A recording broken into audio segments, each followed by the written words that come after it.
Good Friday morning from the East Coast, a chilly morning. It's a little after 9 a.m. Eastern. Welcome. I'm going to be going live shortly whenever the person's ready to go live with me. She is a journalist, a broadcast journalist based in Asia. Hang on, she's coming right now.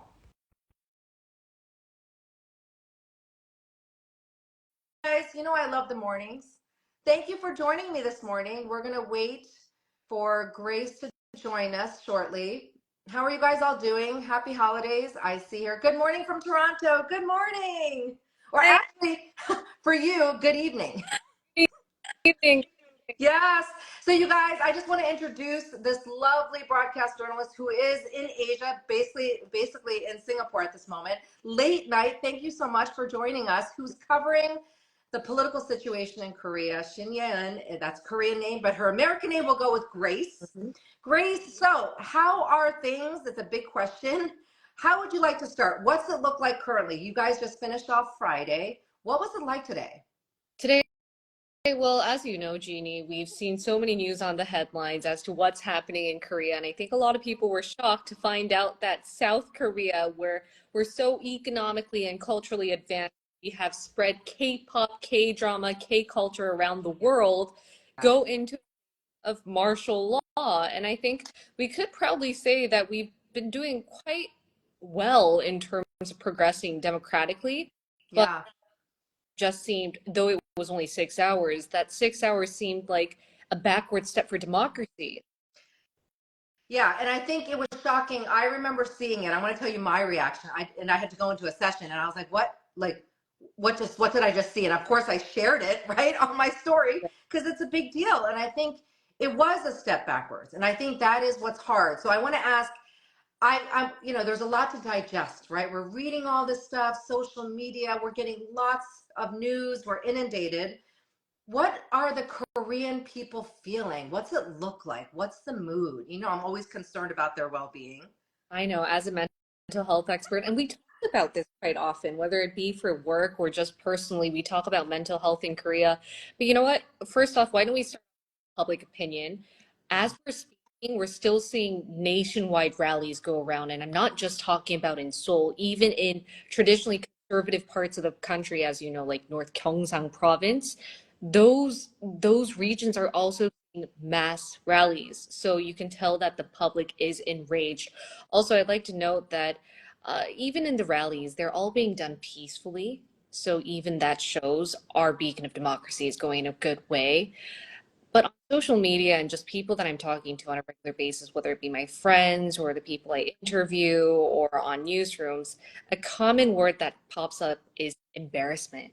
People in Korea are embarrassed hitting headlines with this news. Yes. So you hit the biggest emotion. I feel like then shame's going to follow, right? Maybe some guilt, but embarrassment is what I'm seeing. So I had meetings with Koreans, right? We're still moving on as business as usual, trying to move on and plan for next year. And it's like they don't want to talk about it. Some do, but then some also are feeling like, yeah, this is, some were angry, of course, but generally speaking, embarrassment. Now, let's break that down a little bit with the embarrassment because why, like, what are they thinking at the top of their head that this embarrassment is about? I'd like you to share that because I'd like you to explain, why are folks embarrassed? Why would that be the go-to? I think we can look at it twofold. Number one, we're embarrassed because throughout, if you remember, over the past years, when we did hit headlines in global newsrooms, it was from accolades. Just recently, when Han Gang, the writer, won her Nobel Prize in Literature, we Yeah. were so proud. Or when we're hearing about Squid Game 2 almost being released. Yes. Of course, we downsides when it comes to news in terms of like sad celebrity deaths and stuff, of course. But we've never had an event like this where we're imposing a martial law and people have too many questions and the world is paying attention to what South Korea is known to be the fourth strongest economy in Asia, yet they seem to be going through this. For us to be headlining that and showing that to the world, of course, the public may feel embarrassed. But one thing that I do want to note with you, because we mentioned before, the general public has a tendency to keep it in themselves. I think we talked about how in Korea culture to keep the embarrassing things to ourselves and not be vocal about it. But this time around, I needed to see that even the demonstrators and protesters out there, they were saying this is something I'm embarrassed about, but the good thing is we're working on it. We're gonna get to the end of this. And I love reading. I've read a few things about the response from the military. So let's talk about this just real briefly before we get on that, because I want to end on a positive note with all this news, this political turmoil, right? How would you say things look different, which things are different today, even though martial law was enacted very briefly, 6 hours? We're talking 1980 was the last time it happened. I'd love to briefly mention then and now. What are you seeing? What are folks saying? What's the general feel? I think you mentioned a great point there. The military was not as heavily involved. And obviously, because we're no longer in a military dictatorship, we are a democracy. Yeah. And that's why video on social media really went viral. It was a video of a special armed force who was out at the parliament bowing down and apologizing to the public there. Also, we're hearing so many testimonies from whether it be experts or even some lawmakers who are saying it shouldn't be the men who were ordered out there apologizing because they did not enforce violence against the public, and neither did like they wanted to. We're still finding out whether their guns were actually charged with rifles, but some are saying even if they were charged, they wouldn't have used it because I think the biggest difference here from our generation, a lot of them are constituted of people who are in their 20s and 30s who didn't live through that military dictator time, Yeah. but through media, whether it be movies or whether it be the textbook education that we receive on a daily basis, we understood that at a time in Korean history, we were ripped of our civil Yeah. rights, and we don't want it again. You brought up a very good point about the military, the age, very different. They didn't live through 1980s, the Gwangju uprising. That's the last time that we saw it. And then the military, and we saw that viral video of someone bowing and apologizing. It did bring some tears, right? Because there's a saying in America or American culture, just don't shoot the messenger. So they're not they're sending a message. They're there. They're following orders, but that's a very difficult position. But then that bow of I'm sorry, really, and I think the person on the receiving end, I think they shared their response. All of a sudden, they were filled with empathy and compassion. I absolutely love that. Meaning, in the midst of all this, I'm going to say that's the biggest difference, right, Grace? The biggest difference is the response of the military today. Mhm. And as you said, I think because we're now living in an era where social media is so developed, we can see what's happening. And Korea is just a cultural hub. So there were so many movies leading up to what happened a few days ago on what the military It dictatorship was. looked like and what the military look like. But to see in reality, once that happened, a disparity there, I think you mentioned people could empathize to that. People were like, oh, that's what's happening here in Korea. That's the chong there, I guess. People understand that we share the common ground of we're in this together. At the end of the day, we all want safety for the people because that's democracy is all about, you know? One good thing is I hear this from folks, Korean nationals particularly saying, you know, Koreans, we will speak up. Hmm. So these protests, peaceful protests, we know that something massive also happened today. They were protesting in Yeouido. How did that all look? Were you like, I would love for us to break down what that overall general atmosphere looked like. Was there more anger? Were they concerned, right? I think it was split though. Mm. Obviously, many people are angered by what's been happening in the country. As we touched upon before, it was from embarrassment. But remember from 2016, we had a similar candlelight protest to Uh, impeach that. yes, And, yes. and at the time, many local and international outlets highlighted how South Korea's protest culture has changed from that moment Mm. onwards. And you can see some of my colleagues at the newsroom also said, how come you guys have so organized rallies? It seems to be very peaceful. Everyone holding out their laminated posters and also in color with candlelights, the singing. It's just a very different landscape from what we've been seeing in other parts of the world. And I must say that I am proud in a sense that the the demonstrations that we're seeing in Seoul are being done peacefully. And I think that is something that we need to pay attention to Yeah. rather than the behind it. It's the fact that people know that as a citizen living in a democracy, we have the civil rights to vocalize about that. Now I want to say something, and I want to say it live here, but the fact that yes, Korean nationals are embarrassed, right? They're thinking globally, what does this look like? But they should also, and you said it, be proud because they don't know that peaceful protesting is not common. We see it in Korea a lot. People who go on my tours have seen it. They're always like, wow, people are protesting. I'm like, I know, but they allow it to happen because they're peaceful. There's not violence. It's not scary. We're in the throes of it now. There's lots of crowds, but I think what's interesting is this could be used as an example. So I always like to look at the positive. How do we see all this globally? Because don't forget, you brought it up. K-dramas, K-pop, pop culture in Korea is popular like never before. So globally, Korean politics, people are watching Uh, like never before. And so I feel like it's important that the Korean people can also be like, listen, we're going through a difficult time. It's a little bit, uneasy. We're not sure what's going to happen, but we are still keeping our voice, maintaining our voice loud and clear, and we're doing it in a way that isn't violent, right? Or that isn't horrific. And this is I think it's huge. I just have to point that out. And so, yeah, and yeah. go ahead. And if I add on one thing to that, I understand why the public could be embarrassed. As you said, we had such a great global image. I think South Korea is one of the best. One of our biggest exports is obviously soft power. We have Yeah. great reputation internationally, all the things that have been out there. But I think over the past few days, of course, it was very unfortunate to see a martial law being imposed, but how we're acting after that, I think we are cleaning up the process of how this, what people might see as an embarrassment, as a chance to show to the world that though our democracy has been around 40 decades in, and some might say it's short-lived, some might have different opinions, but I think this points when we look back in history as to say, okay, that was a moment for democracy when it comes to South Korea, and they know what they're doing. It's not just about the cultural content that's coming out there, even for politics, they might be going in the right direction. Yes. So on that note, what's next? What does it look like? We're Mm-hmm. talking impeachment. So December 7th looks to be a very big day. Yes. December 7th.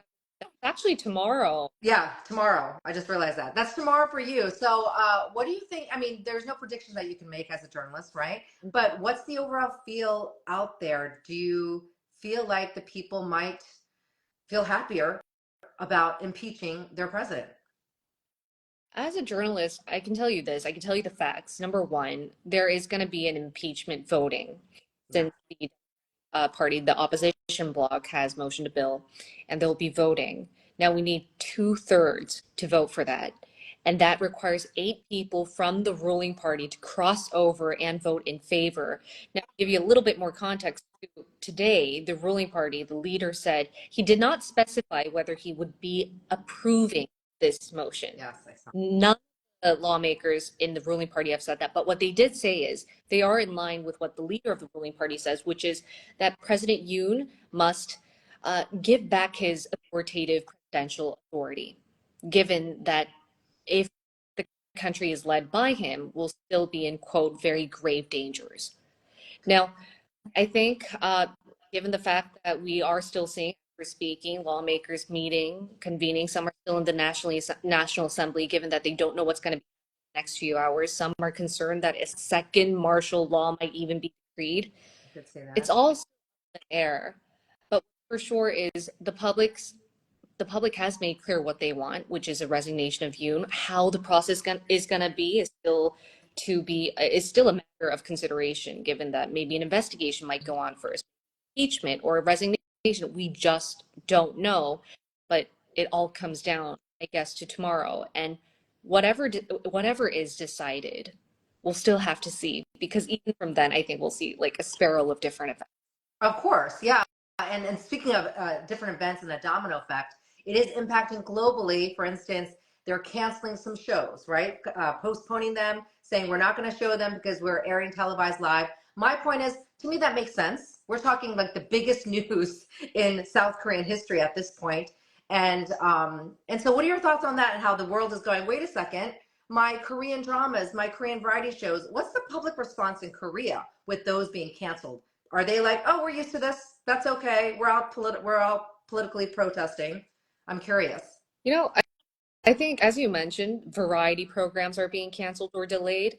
Some artists, whether it be celebrities or like K-pop singers, some have actually vocalized that they won't be doing concerts. For instance, Posko's Chang Bum-jun, he Yes. decided to refund all of his fans' tickets, saying, "Hey, we're in politically sensitive times, and just watch the news. Like it's okay. Let's. This is a more priority. It's an urgent priority that a lot of it." And I think not only are celebrities doing that, but also broadcasters. And I was quite surprised because, there's a lot of stigma that not a lot of people watch traditional news Yeah. nowadays. But I bet you're looking around because so many people, regardless of age, whether you're in your 50s or 60s, whether you're teens, people were very attentive as to what's happening in Korea. And not just talking about Korean public, I'm also talking about a lot of international people, like foreigners. My foreign friends would also contact me saying, "Hey, what's going on?" I think that goes on to our very first point. It's because the world is paying attention to South Korea. And though it did start from culture, it has now down in our main roots, which obviously politics.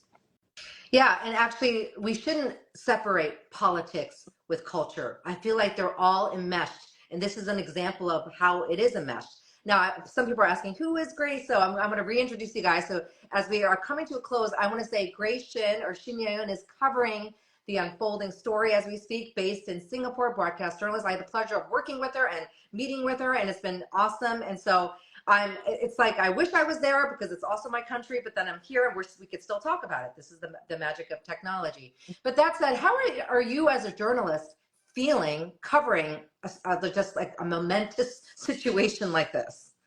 I mean, as a journalist, it's breaking news. So obviously, my daily routine now is basically turning on what's happening, contacting my contact people, and also obviously worried about my family and friends as well, and my country. Given the fact that I am not located in South Korea at the moment, I am curious how things. Wish I could see what's happening up to date, like with my own eyes. But thankfully, as you mentioned, media is very well done these days. We're seeing wires and stuff. But as a Korean, I can say, um, I am hoping everything turns out well. I will do my part, which is responsibly and accurately delivering the news. And my hope is that once the global audience or global viewers look at this case, I'm hoping that this could be a good indicator of where South Korea is. Yeah, Because yeah. So you were saying a good indicator of where South Korea is going because everybody is watching, not just because it's news, but it's also globally the community is, I would say, invested in Korean culture, Korea like never before, South Korea, right? So that says I'm saying all these people who are being positive. Now, to wrap up, I would just love to say on a hopeful note, and you mentioned it, what it looks like for Korea. What are some glimmers of hope that you're seeing, just as a journalist, but also personally, going, "Hey, this is making me feel good right now, even though political turmoil is happening. I am happy to see this, or I'm proud to see this as a South Korean." I think the amount of attention this is receiving Hmm. may be a good sign, actually. It's Can you?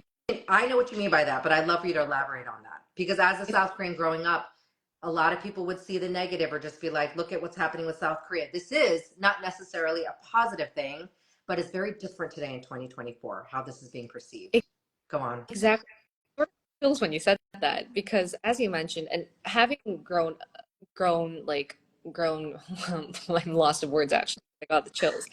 Having grown well back in elementary school and being an international, I understand how South Korea's image appears, and I think many other countries can agree as well.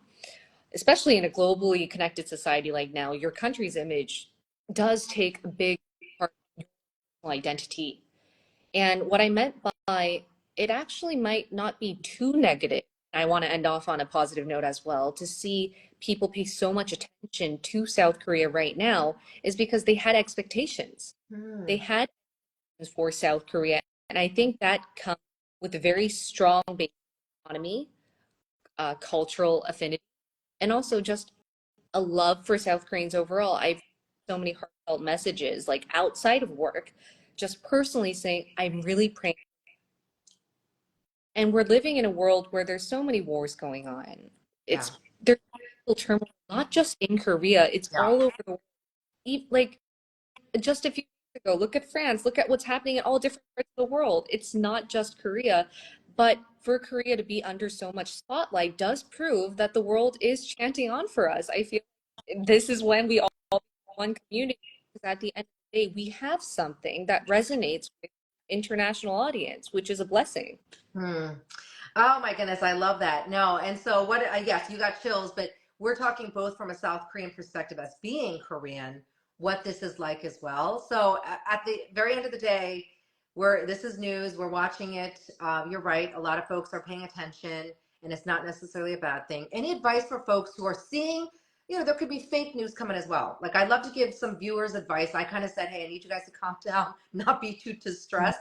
Anything from a journalist perspective that you'd like to share to folks here? Well, thank you for that segue, actually, because I did want to say, as soon as news on the martial law decree broke out, many were worried that a war would be breaking out, which is obviously so. A martial decree is only imposed when the country is in a state of emergency or a warlike situation.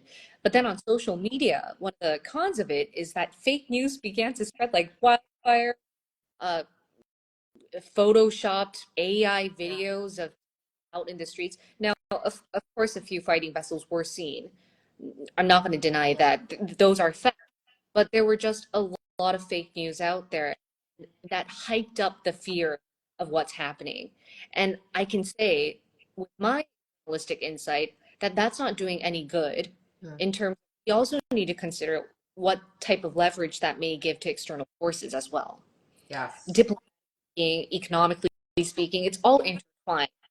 So hopefully, as a viewer, I totally understand that it's very scary to be those headlines, but make sure to double check, cross check. That's what we learn in journalism 101.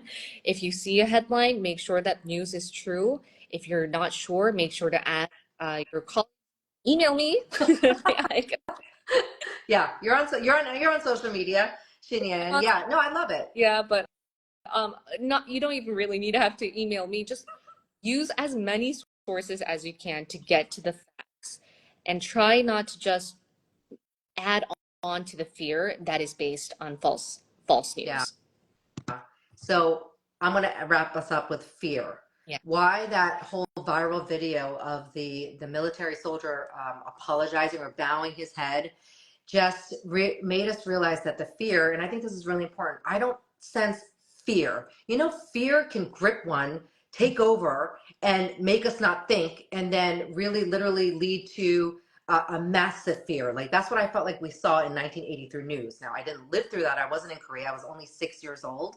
But the fact that the fear factor isn't quite there, I just had to point that out. Are you agreeing with that? That you don't see the mass fear in the public or in the military?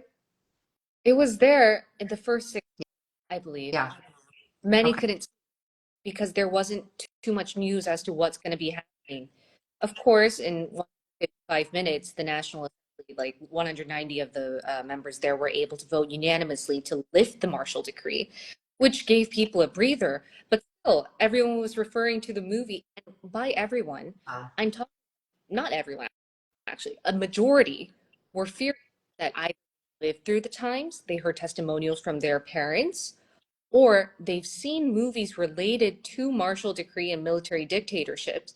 So they were afraid that return. And that's where false news, where you see videos of tanks going in, you hear that these soldiers are armed and that they might be attacking the parliament members there or the general public. That added on to it. But then 6 hours later, earlier the next morning, once it was lifted, went out to the streets. mm-hmm. I think there was a big transition of fear into embarrassment. And now it's up to us to change that embarrassment into something more productive as to what are we going to do about it. I love that.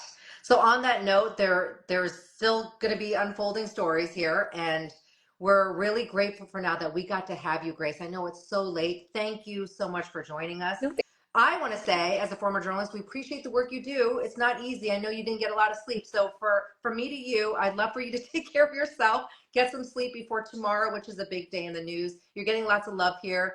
Thank you for the work you do, and we appreciate you joining us right now. no, you Thank don't. you so Thank you. much. It was Take a care of yourself. Folks here, I just want to say thank you for joining. I had Grace Shin. She is based in Singapore covering the story. Just let's wish her a lot of luck. And on this note, let's just give lots of love to South Korea, the culture that you've come to love through your K-dramas and K-pop. Bye, guys. See you later. Hey, thanks for joining us, and thank you so much, Jeannie. Thank you. Thank you. Bye.